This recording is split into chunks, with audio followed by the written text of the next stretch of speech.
The Inclusive Growth and Recovery Challenge is designed to find groups with the best ideas from around the world for applying data science and technology for social impact problems. Whether it's Solar Sisters, who support local women in Africa to create clean energy solutions, or Fundación, who connects people looking for work in Mozambique with opportunities tailored for them, or the University of Chicago, which is creating tools to map and help solve the digital divide in American cities.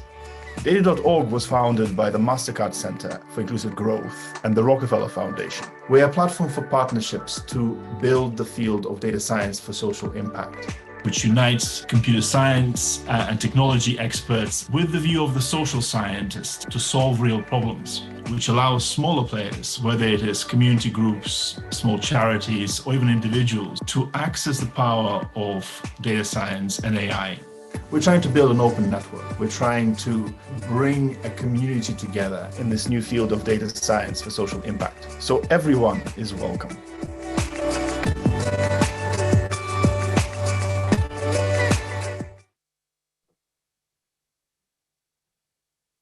Welcome everyone to Data Drives Impact, a celebration of the awardees of the Data.org $10 million Inclusive Growth and Recovery Challenge.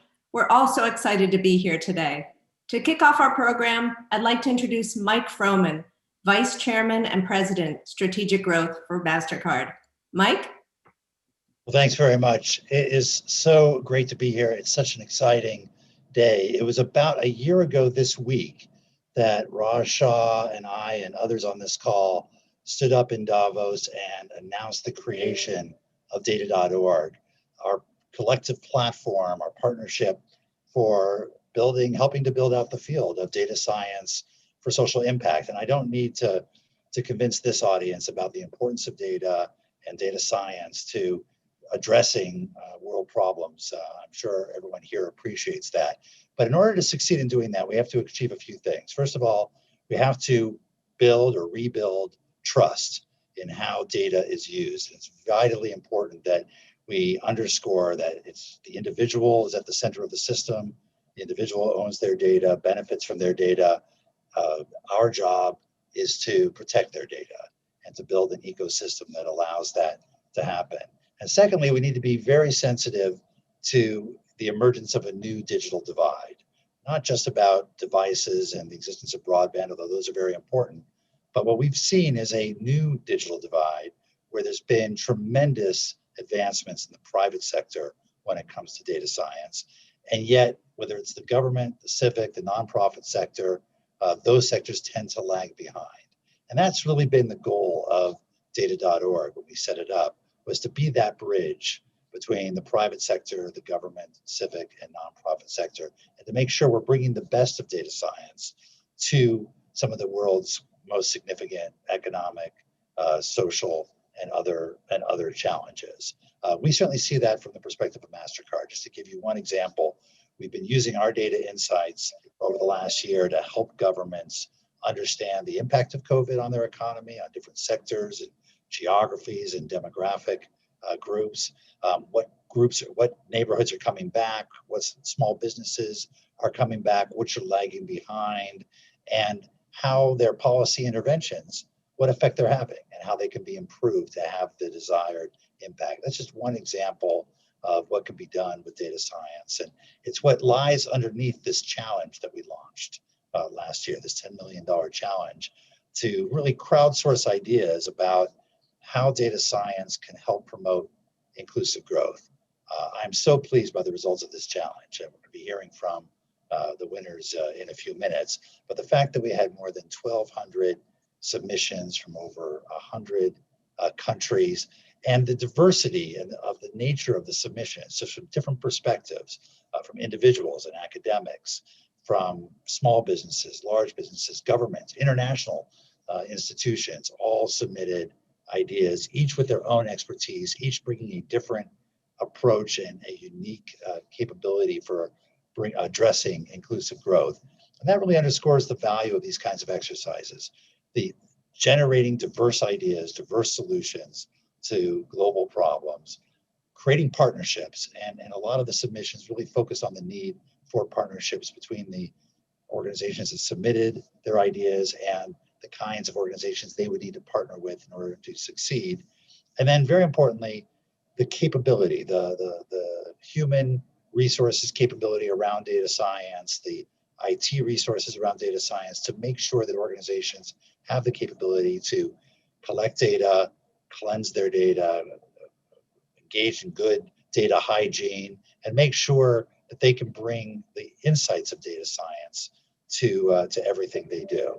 I want to thank all the data scientists that participated in judging the submissions from DataKind, from Mastercard, and elsewhere. They spent more than 2,000 hours evaluating the various submissions and coming up with the 8 winners. And to us, this is really a milestone in the development of data.org itself. Another milestone is the hiring of Daniil Mikhailov, our new executive director. Welcome, Daniil. It's terrific to have you on board, and we look forward to working with you to take data.org to the next level. You know, from our perspective, just imagine what data.org can do if we can bring data scientists to the table to address issues around inequality and inclusion, global health, climate change, devoting their expertise and their resources to some of these great challenges that we all face. And that's going to require a lot of collaboration, a lot of participation. We welcome all of the people listening and participating in today's event. We welcome you to join us in this effort of data.org and to join this movement, really, to create a field around data science for social impact. With that, let me turn it back over to you, Perry. Thank you, Mike, for sharing not only the origin story of data.org, but some of the really daunting challenges we all seek to address with this organization. And thanks to everyone for tuning in from around the world, particularly to our stalwarts from Australia. I want to say good morning, good afternoon, and good evening. My name is Perry Hewitt, and I'm the Chief Marketing Officer for data.org. Before we begin, a few quick housekeeping notes. If you are posting to social media during this event, please use our hashtag, #DataDrivesImpact. Secondly, if you have questions we don't cover during the show today, please feel free to reach out to us via email at info@data.org. Finally, this session will be recorded, so if you'd like to watch it later or forward it to a colleague, it will be available for you on the data.org website. Now, onto our program. It's a privilege to be here with our founding partners, the Mastercard Center for Inclusive Growth and the Rockefeller Foundation, to celebrate the challenge and to recognize these truly exceptional awardees. Let me share a little bit about each of them with you now. Solar Sister supports local women in Nigeria and Tanzania to create clean energy businesses. Using data science, Solar Sister will gather new market insights and analyze customer data to help female entrepreneurs grow their businesses into additional emerging markets. With us here today from Solar Sister is Catherine Lucy, founder and CEO. Next, we have the Department of the Built Environment, or BUILD, at Aalborg University. BUILD will merge a rich collection of socioeconomic data sets to construct a quality of life index and a database of important amenities and socio-demographic characteristics of local populations.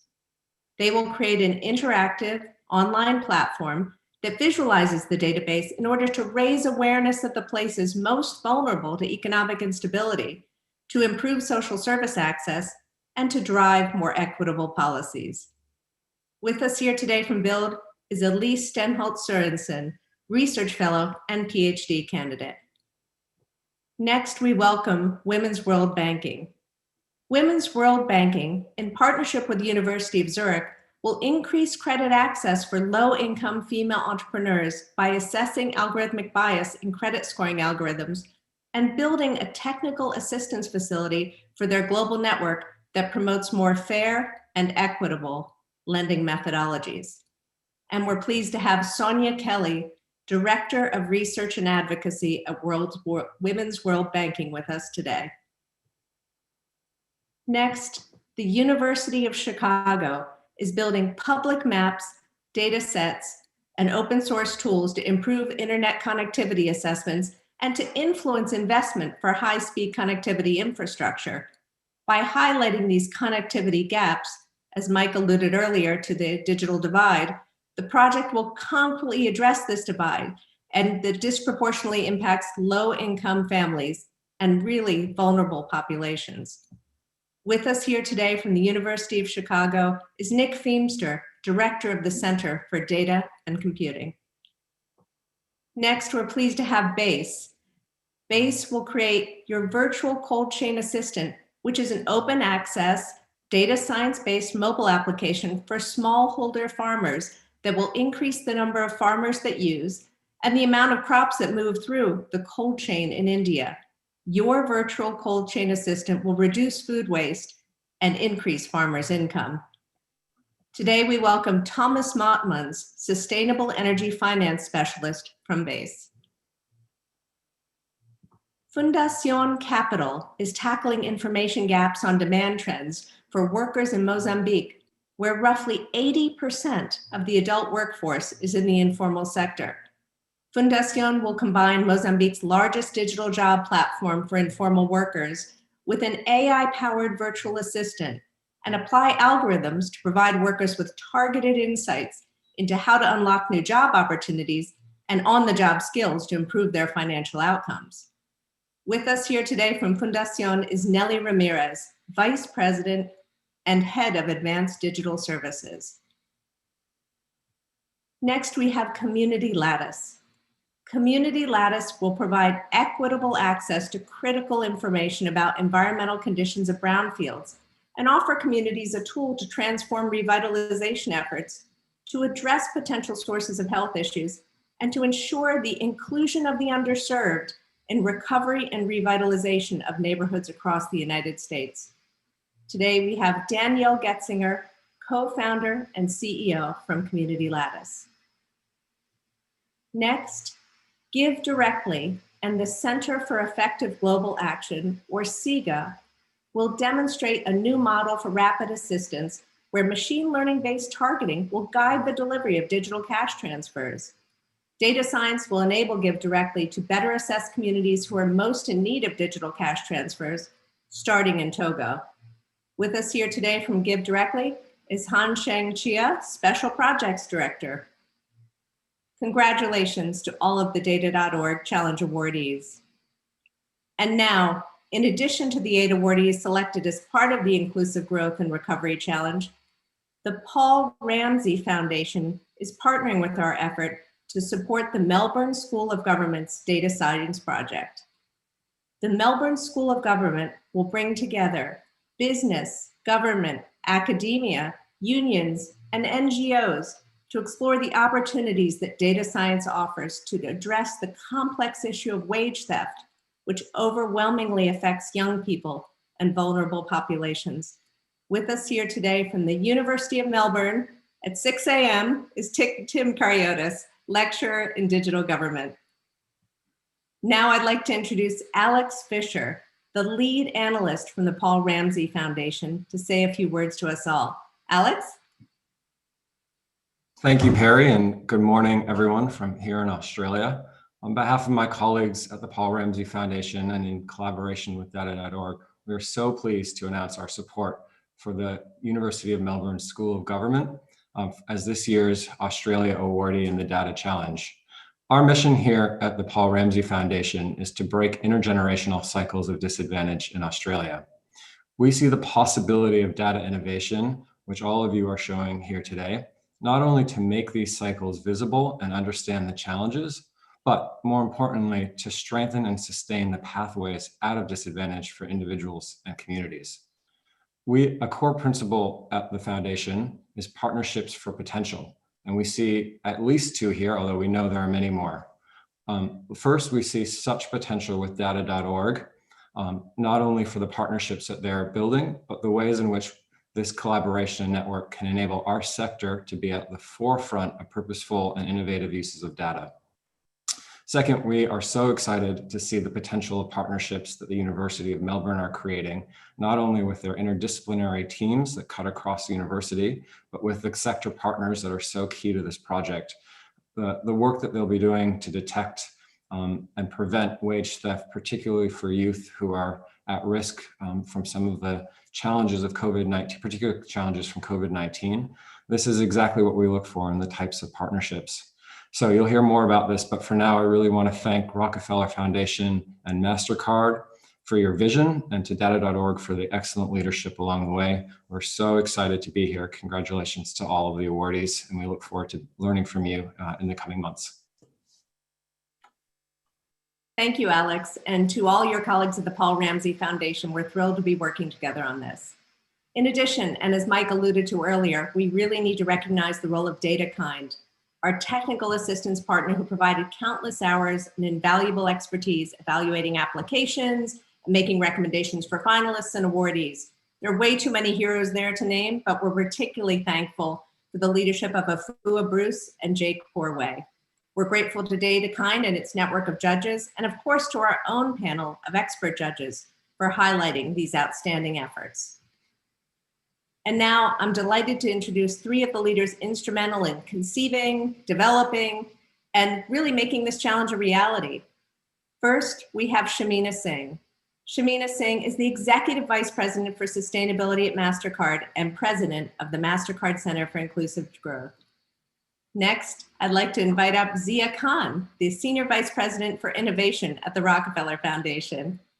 And last but not least, Daniil Mikhailov, the Executive Director for Data.org. Thanks to you all. We're going to invite you as our leadership to lead off with a quick round of Spark Talks, where we'll ask each awardee a question specific to their initiative. We so look forward to hearing from them. First, over to you, Shamina. Thank you. Thank you, Perry. So the first question is for Catherine Lucy at Solar Sister. Congratulations again, Catherine. Over 600 million people in sub-Saharan Africa live without electricity, and over 700 million depend on harmful fuels such as firewood and charcoal for cooking. Lack of access to power has meaningful health and economic impact. Solar Sister works today with women in Tanzania and Nigeria to enable them to become entrepreneurs, selling solar systems in their communities. How will applying data science enhance your approach and allow you to scale your intervention? Hi, thank you so much for the question, and thank you for being here and the support. We're really thrilled at Solar Sister to be part of this amazing group. As you mentioned, over 600 million people have lack of access to electricity in sub-Saharan Africa, and it has a huge impact on lack of access to power, means health, it means economic impact. Using carbon fuels as everyday lighting and cooking is an environmental disaster, and it's a significant contributor to climate change, which in turn disproportionately affects the poor, vulnerable, marginalized, and puts at risk our ability to achieve every basic goal on the list of SDGs. To take action to solve these global threats, we need to empower everyone, everywhere, to do what they can with what they have right where they are. And Solar Sister does just that. We intentionally use data and evidence to drive the change that's needed for dramatic improvement in women's economic opportunity in Africa. And this intention is essential to achieve the equitable opportunity and create decent jobs and sustainable businesses. The need is immense, and the solution depends on investing in local entrepreneurs, and especially in the renewable energy sector. We want to ensure that women are part of the incredible business boom that renewable energy presents. And in order to do that, we need to make sure that the intersection of economic opportunity, gender, and environmental stewardship come together. And data is what drives our understanding of where that opportunity lies. We need to make sure that the women who are the most affected by the downside of energy poverty are also benefiting from the upside of energy prosperity. And to ensure that happens, we need data, disaggregated data, that shows us where is the opportunity, who are the customers, what are the spending patterns, how big is the untapped demand. And as we understand these data points and are able to share them with our local entrepreneurs in a way that makes sense to them, that they can use and digest and apply to their local businesses, they'll be successful. And if they're successful, we're successful. And if we're all successful, we'll be able to have a cleaner, more environmentally safe and well taken care of planet and women with opportunity. Thank you so much, Catherine. Congratulations again. Very important work. We can't wait to see what happens next. The next question goes to Elise Stenholt from Elise Stenholt Sorensen at Aalborg University. Your team at Aalborg University is looking closely at the impact of regional migration and quantifying economic indicators like quality of life index, migration rates, human capital, labor, and transportation, and then publishing it online. What data are you all most excited to work with? Thank you so much, Amina. I'm really excited to work with the data covering interregional migration patterns. And what I'm most excited about is actually the features of our data. I would like to highlight two things here. The first thing is the long time span that our data covers, which makes it possible for us to explore regional migration patterns during the last 30 years, and also to learn from the past, to see how economic shocks locally can actually affect local out-migration patterns, education, and stuff like that. The other thing I would like to highlight is the granular geography of our data. I'm really excited about this because it makes it possible to actually detect very locally the variations regarding economic opportunities and disparities. And of course, I'm really excited to compare those out-migration rates with other measures, such as education, local access to amenities, and local access to labor. Because this project is really motivated by an increasing regional divide that we have witnessed in Denmark, as in Europe and in North America. And we see that this inequality between regions has increased during the last decades. And this disparity has enhanced out-migration from the underserved communities. Mm-hmm. So it's really important with more data knowledge to be able to create the right solutions and to target the areas where investment is needed the most. So we will create this online tool mapping out where the local challenges are and giving local stakeholders and decision makers the possibility to detect the local challenges. I'm really passionate about bridging this gap between research and decision making. So therefore, it's so extremely valuable for me and my colleagues to be a part of this challenge. This challenge really enabled us to create awareness, to scale our research, and also it enabled us to translate the research results and findings into policy change that can promote inclusive growth and create social impact. So thank you so much for this opportunity. Thank you. Congratulations again, a very important piece of work that we are very much looking forward to. My last question goes to Sonia Kelly at Women's World Banking. Congratulations, Sonia, and congratulations to Women's World Banking. You all seek to empower women entrepreneurs who have been disadvantaged by out-of-date, gender-biased lending technology and practices. Your work will utilize your network members across multiple markets. How will your data science solutions help your partners achieve this reach? Thanks, Shamina, and I add my thanks to the Mastercard and Rockefeller partnership with data.org. It's just such a pleasure to be part of this cohort and this effort. So as you know, Shamina, Women's World Banking is really interested in advancing women's security and prosperity through financial inclusion. We know, though, that women get unequal access to credit. They get lower loan amounts, higher interest rates, and are more penalized for mistakes. We've seen that in the literature. And the scale of the problem is pretty significant. Women's unmet credit need around the world is about $1.7 trillion. Your research at Mastercard Center for Inclusive Growth shows that COVID-19 has not been gender neutral in terms of its economic effects. And in fact, this morning I was reading in the Mastercard Index of Women Entrepreneurs that almost 90% of women business owners have been adversely affected by the pandemic. But we've also seen in these COVID-19 studies that women are hopeful about building back, and that is going to require credit. We see small businesses as key to building back better. So Women's World Banking with the University of Zurich is going to take advantage of this moment where there's been an increase in adoption of digital financial services and try to use data to create gender-aware algorithms that both address this credit need and also increase fairness in lending. So we're creating a technical assistance facility. We're going to start with 2 institutions in the Women's World Banking Network and work with them to create these gender-aware algorithms. I think technology, if I could just take a moment to say this and get on a soapbox for a second, I think technology has the potential to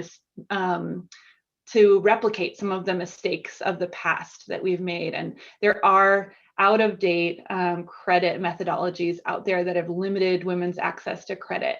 But I think technology also can move us into a more inclusive future if we use it intentionally. And I'm really excited to make data work for women in this way. Thanks. Great. Thank you so much, Shamina, not only for asking the questions today, but really for your research, guidance, and leadership in helping us get to this place in the challenge to celebrate all our awardees. Next, we'll ask Zia Khan from the Rockefeller Foundation to take the mic. Zia? Thanks so much, Perry, and congratulations to everyone. It's super exciting to be here. My first question is to Nick at the University of Chicago. Congratulations again, Nick and University of Chicago. During the COVID-19 pandemic, we've seen whole communities fall behind economically, educationally, and culturally in a multiplier of existing inequality. How will your research at the Center for Data and Computing explore this digital divide, and how will it impact policy? Thank you, Zia, and thank you for having us. And most importantly, I would like to thank Data.org, the Rockefeller Foundation, and Mastercard for this opportunity. During the, I should say that the digital divide is a well-known phenomenon. It's arguably as old as the internet or digital technology itself. COVID has really brought this into focus, as everything from education to work to entertainment has largely moved online to the internet.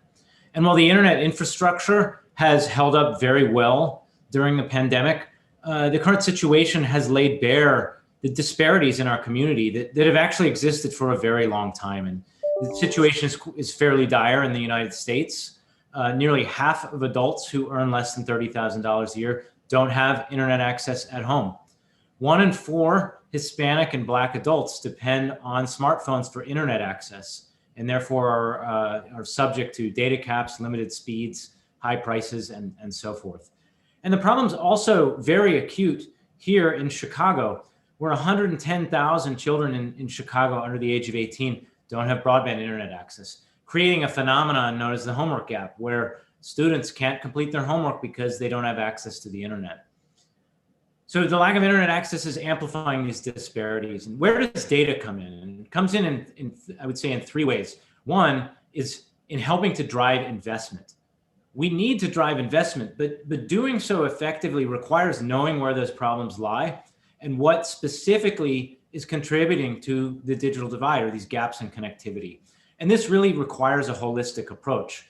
Previous work has really been looking at this problem from one dimension at a time, looking at internet speed or surveys about internet access and so forth. Some of that data suggests all is well, but at the same time, we know that it isn't. We hear anecdotes every day from members of our community, from members of our city in Chicago and underserved communities about poor connectivity, disruptions, and other problems. And so in light of that, we are taking a fundamentally different approach to this problem, recognizing that the problem itself is multidimensional. We need data from multiple dimensions to develop a holistic understanding of this problem, from where the physical infrastructure is to where it isn't, to the speeds and application performance and whether or not those speeds can support the applications people rely on, to data about the social and cultural fabric that ultimately drives internet adoption and use. So the data will really help us bring insights to anecdotes and really understand where to invest.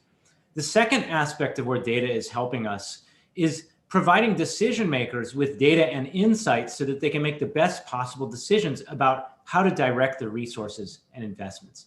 And here, our data gathering efforts are really customer focused, matching data, inference, and insights to the questions that policymakers are asking and need to know.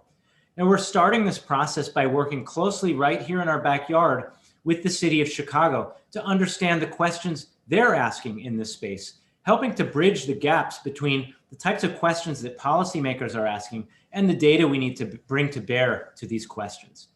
And finally, as a data science angle on this problem, we aim to make our methods, the data, and ultimately the data toolkit and framework that we're developing to study this problem in our communities replicable, scalable, and available to other cities, communities, and globally. Initially, our focus is to go deep into a few communities in Chicago to really understand the many dimensions of this problem. But ultimately, our goal is to design this in such a way that it can be replicated and scaled globally. So I'd like to once again thank you for this opportunity. Data.org has given us an unprecedented opportunity to bridge cutting-edge data science and computer science research to policy, practice, and ultimately societal impact. Thank you very much. That's fantastic, Nick. And as I think about all the discussion around an equitable recovery and infrastructure investments, to have this kind of precision roadmap will be hugely helpful to decision makers.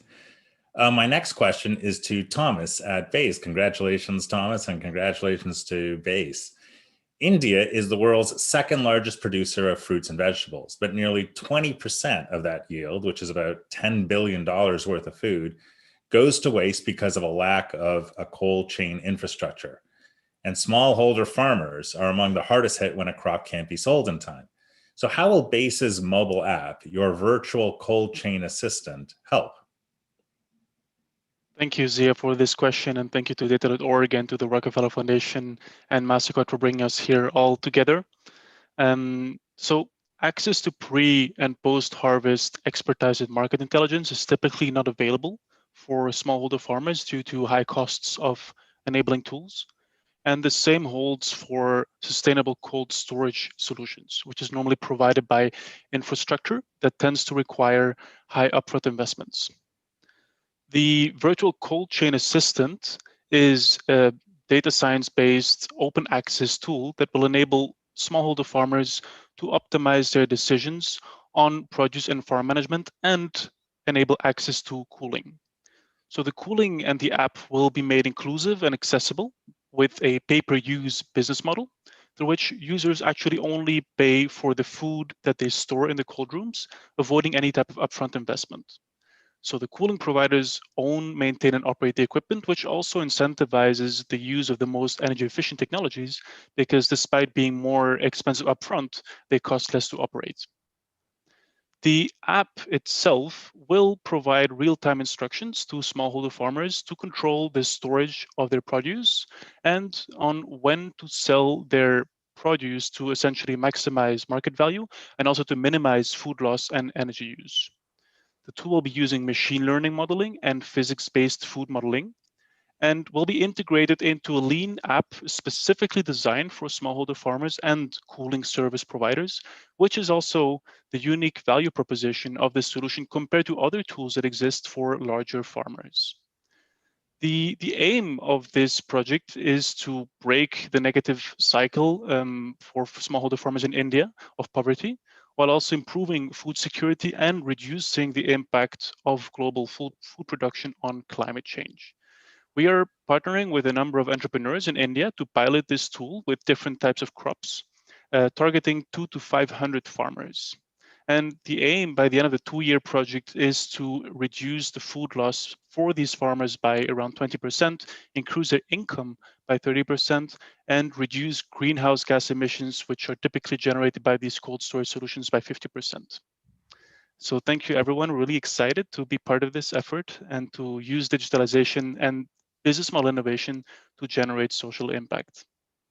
Thank you, Thomas. And there's so much to like about this. I really also like how it's closing the gap between the tools and technologies available to smallholder farmers and what is available to large industrial farmers as well.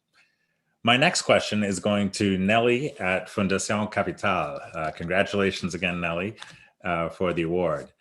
Roughly 80% of the adult workforce in Mozambique is in the informal sector. That means there's little transparency about available work, when, where, and for how much.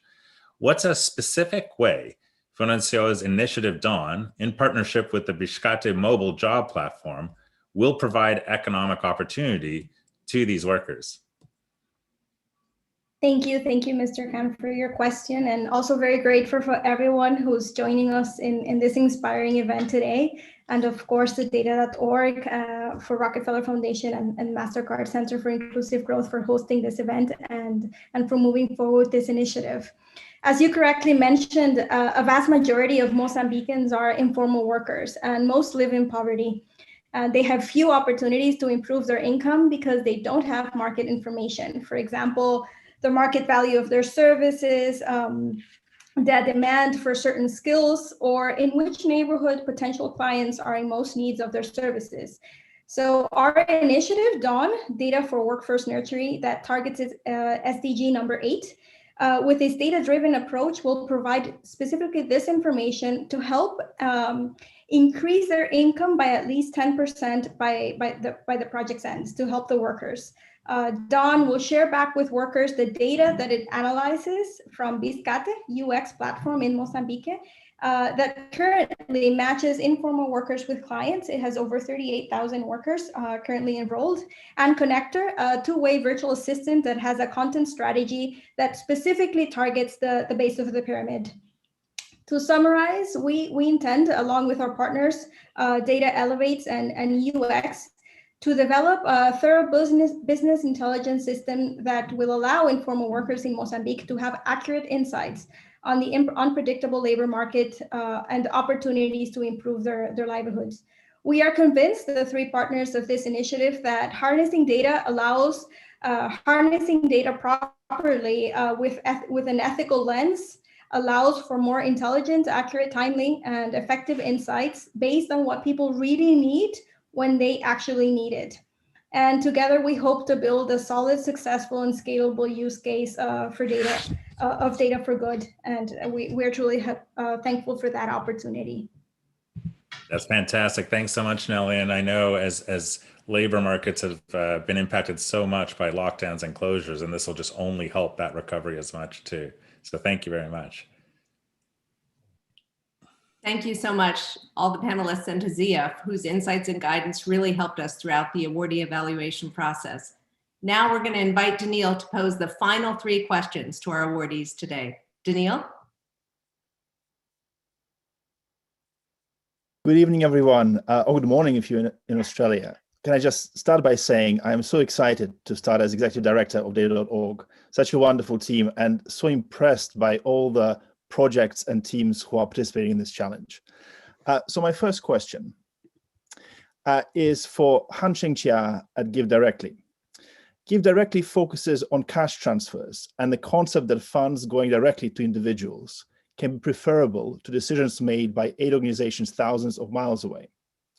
With your first implementation in Togo, you are creating an algorithm to accurately identify vulnerable individuals to receive COVID-19 relief payments. Can you explain how this algorithm built by your partners at Center for Effective Global Action will identify the right people, and whether local communities are involved in the design of the approach? Thank you so much, Daniil. That's a great question. Let me just set some quick context for our work. COVID is about to thrust 150 million people into extreme poverty, the first increase in extreme poverty in over 20 years. Direct cash transfers are one of the most proven and effective ways to combat extreme poverty. The question now is, how do we do so safely? How do we find and distribute millions and millions of cash transfers during a pandemic? Here's the good news. By leveraging the latest in data science and big data, we can analyze really ubiquitous data sources such as satellite imagery and cell phone usage patterns to quickly identify and pay the extreme poor.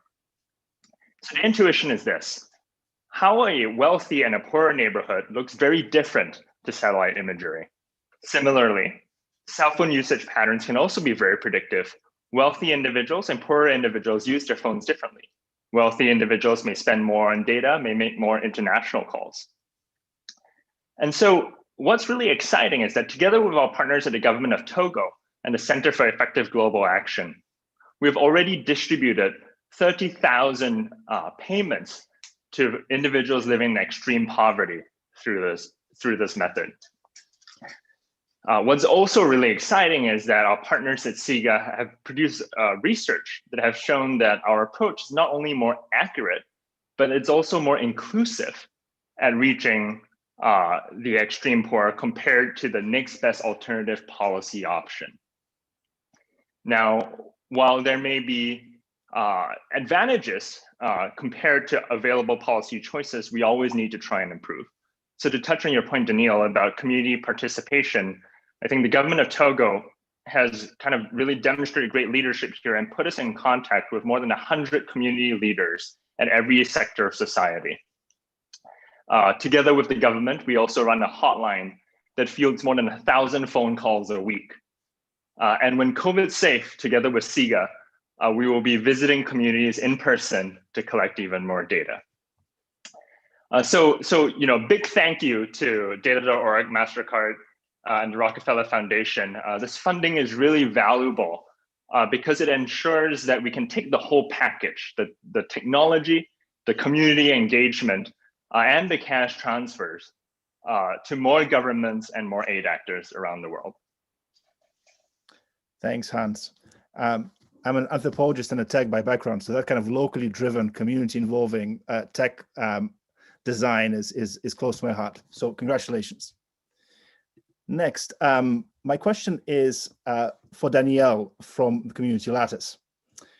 With this award, Community Lattice aims to aggregate publicly available environmental records into a free platform and build user-friendly tools like a cleanup cost calculator, all in the aid of tackling the many problems associated with brownfields. Can you explain the impact of a resource like this for underserved communities? And what are the opportunities for it to scale? Thank you, Danielle. Let's first define what brownfields are. These are properties with known or perceived environmental contamination. In underserved or environmental justice communities, there are an abundance of brownfields in the form of abandoned gas stations, closed manufacturing sites, or even vacant city lots. Because of the environmental risk, brownfields often remain underutilized for years and even decades, which create compounding burdens on the surrounding community. And so there are many ways that we expect that our project will be impactful and inclusive. One, we know that redeveloping brownfields is an opportunity for communities to advance revitalization efforts, especially by tapping into government incentives like federal grants and tax credits. But I think most importantly, we're designing these tools to give the communities themselves access to environmental records, which are currently publicly available, but they're not easily accessible, and they're certainly very difficult to understand. So with equitable access to critical information, we hope to give communities a better understanding of environmental conditions in their neighborhoods, and offer tools to control or influence cleanup and redevelopment of the brownfields, advancing their vision for revitalization. We thank the Fifth Ward Community Redevelopment Corporation here in Houston, Texas, for our longstanding partnership. With their guidance from over 30 years of community building is going to be critical for aligning this project with community need. And we especially want to thank and recognize that the scaling of this project is possible because of our partnership with Kansas State University, their Technical Assistance to Brownfields program. KSU TAB is committing additional resources to integrate these tools that we're creating into existing platforms and other free community support services. And they've already connected to thousands of communities nationwide, including Native American tribes, rural towns, and other cities.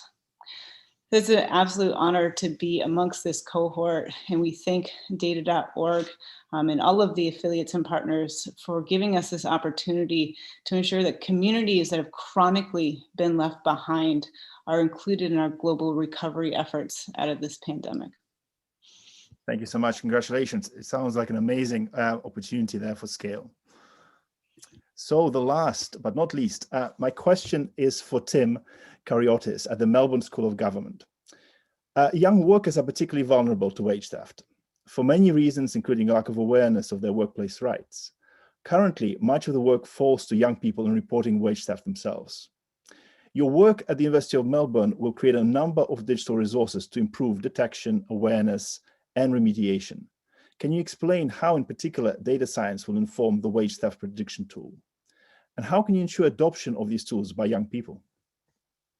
Yes, I can. And let me start by thanking the Paul Ramsey Foundation and data.org for supporting our work to prevent wage theft. Wage theft is a major issue in Australia, and it's most prevalent in industries where young people make up the majority of employees. I am a young person. I've got lots of friends who have experienced precarious work and have experienced different forms of wage theft. The best data we have comes from surveys, and a recent survey in our capital city in Canberra found that 76% of young survey respondents had experienced wage theft. That's a huge number. And at the moment, young people shoulder the burden of reporting wage theft. And the regulators and unions who are tasked with investigating wage theft are also under-resourced. So our project takes a multi-pronged approach to try and address a number of these issues. First, we're creating an online portal for young workers where they can receive tailored information on their employment rights. This will include a risk assessment using previous wage theft data so that young people know what type of wage theft they might be at risk of and some of the preventative actions they might take. Second, to shift the burden away from young people, we're creating a predictive model that unions and regulators can use to be more targeted in their investigations and enforcement activities. A major part of this project is working with a range of stakeholders in the employment sector to create a comprehensive wage theft database, which currently doesn't exist. We also plan to use this data as part of a public dashboard to raise awareness of the systemic nature of wage theft, which we hope will contribute to making the wage theft business model no longer viable. What we're aiming for really is to increase the risk that businesses who commit wage theft will be detected, because the best evidence we have is that the risk of detection is more of a deterrent than higher penalties.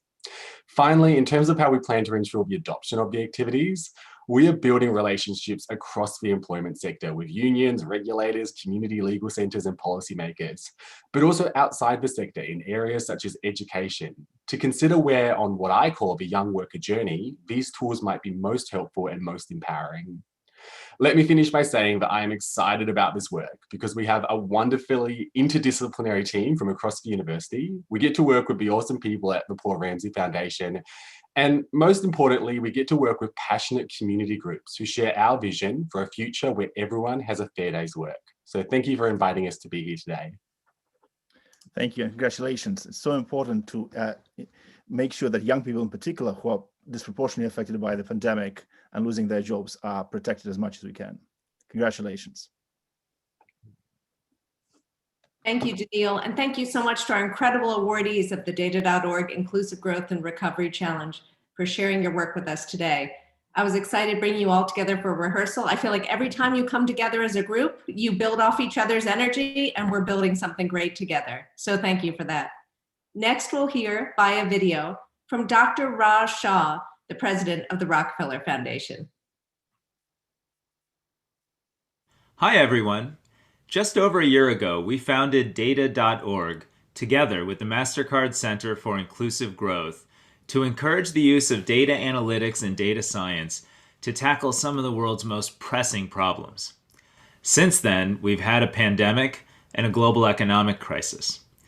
We're so excited that the $10 million Inclusive Growth and Recovery Challenge is one way we can rebuild communities, not just as they were before COVID-19, but as they should be after. The winners we've announced today came from a pool of more than 1,000 applicants around the world, and they really will create the code and the solutions and the analytic tools we need to build a better future together. Congratulations to all of our participants and awardees and winners, and thank you for your commitment to building back to a better future.